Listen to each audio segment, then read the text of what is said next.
Hello and welcome to your motivational video for today. Now, today we are discussing part 3 of failure versus self-compassion and having self-compassion. And a quote I just want to reiterate that I've said the past couple of days now is that meeting failure with compassion teaches your nervous system to recognize failure as safe. And really think about that. It teaches your nervous system to recognize failure as safe. In other words, that's saying that it's totally okay to fail. It's not only okay to fail, it's expected. You're going to fail, I'm going to fail. Everybody in this whole world fails many times over. And nobody fails just once. Like I said, it's many times over. It happens all the time on a daily basis, typically, with most human beings. But it's what you do with that failure that counts. And over the past couple of days, we've talked about some ways that you can turn that failure into something that is safe and have success.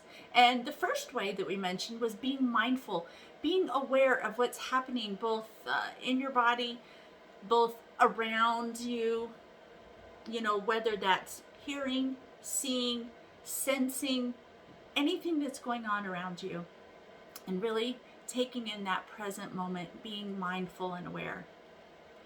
And then yesterday, we also discussed on how you can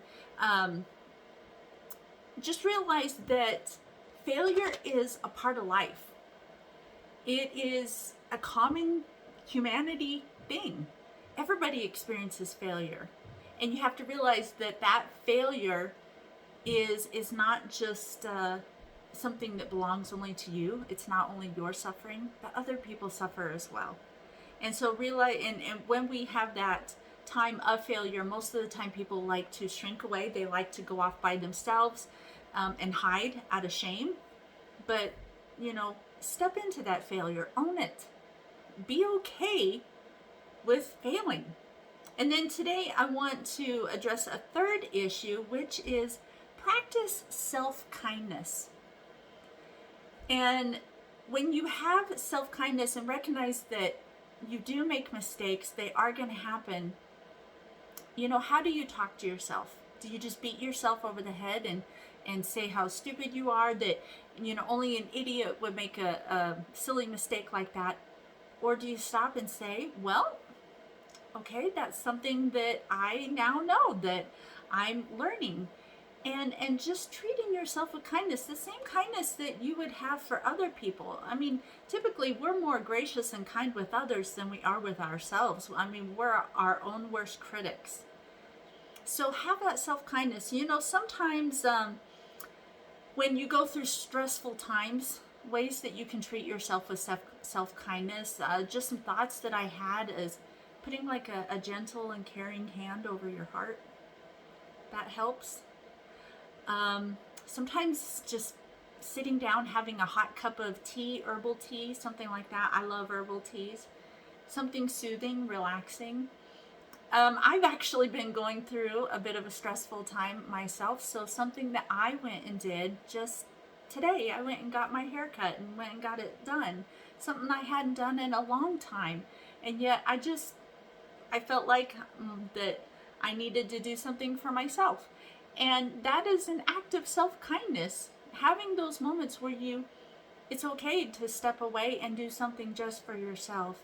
Listening to music, talking with others, that's also self-kindness. And I know that can be a hard thing for people, is talking with others. I am one of those people that when I'm having a hard time, I do not necessarily like to always go and talk to people. I will usually keep it to myself until the day of explosion comes.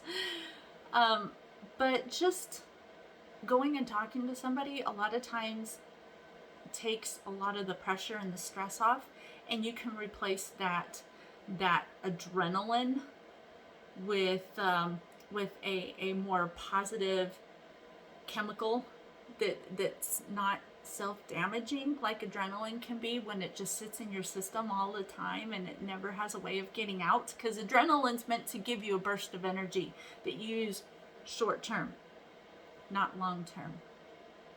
And so I just wanted to encourage you with that motivational video today on having self-kindness. Think of a way that you can be kind to yourself.